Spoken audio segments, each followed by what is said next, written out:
సినీ పరిశ్రమలో తనకంటూ ఓ గుర్తింపు తెచ్చుకున్న నటి దివ్యవాణి. పెళ్లి పుస్తకం సినిమాతో ఆమె ఎంతో పాపులర్ అయ్యారు. ఆ తర్వాత ఆమె ఎన్నో సినిమాలలో నటించారు. ఆమె అందం, అభినయం, నటన ప్రేక్షకులను ఎప్పటికీ గుర్తుండిపోయేలా చేశాయి.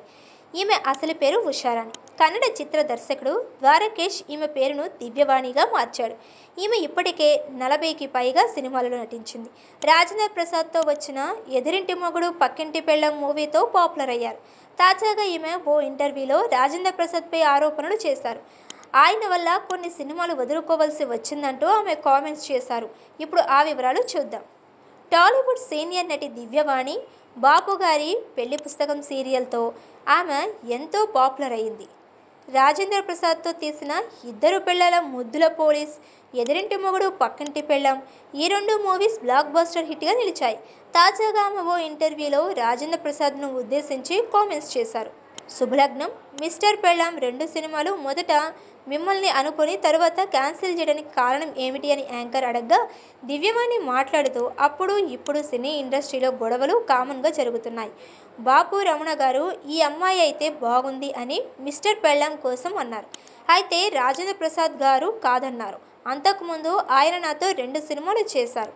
అయినా నాకన్నా ఆ హీరోయిన్ బాగా చేస్తుందని ఆయన అనుకున్నారు. ఏవో చిన్న చిన్న కారణాలు చెప్పి రాజేంద్ర ప్రసాద్ గారు నన్ను వద్దన్నారు. కానీ బాబు గారు ఎంతో ప్రయత్నం చేశారు. ఆమెతో నేను తీసిన సినిమాలు 3 మూవీ సక్సెస్ అయ్యాయి కదా అని బాపు గారు నాతో మూవీ చేద్దాం అనుకున్నారు. కానీ రాజేంద్ర ప్రసాద్ గారు వద్దనడంతో ఆగిపోవలసి వచ్చింది అని ఆమె తెలిపారు. ఇక శుభలగ్నం సినిమాకి ఆమని క్యారెక్టర్లో కృష్ణారెడ్డి గారు మొదట నన్ను అనుకుని ఆమనికి ఇచ్చారు. కానీ ఇక్కడ విశేషం 2 సినిమాలు ఆమనికి వెళ్ళటం. 2 మంచి క్యారెక్టర్స్, 2 అలా వదులుకోవాల్సి వచ్చింది అని ఆమె తెలిపారు. ఇక దివ్యవాణి కొంతమంది హీరోయిన్స్ అట్రాక్టివ్గా కనిపించడం కోసం బాడీ బిల్డ్ చేసుకోవడానికి ఏవో ప్రయత్నాలు చేసేవారు. కానీ అప్పట్లో నేను ప్రతిరోజు స్విమ్మింగ్, డాన్సింగ్ ప్రాక్టీస్ చేసేదాన్ని. మా అమ్మ నాకు మంచి ఆహారాలు అందించింది. వాటితోనే నేను ఇంత యాక్టివ్గా అప్పటి నుంచి ఇప్పటిదాకా ఉన్నాను అని చెప్పుకొచ్చారు. కొన్ని రోజుల విరామం తర్వాత ఆమె రాధాగోపాలం సినిమాతో రీ ఎంట్రీ ఇచ్చారు.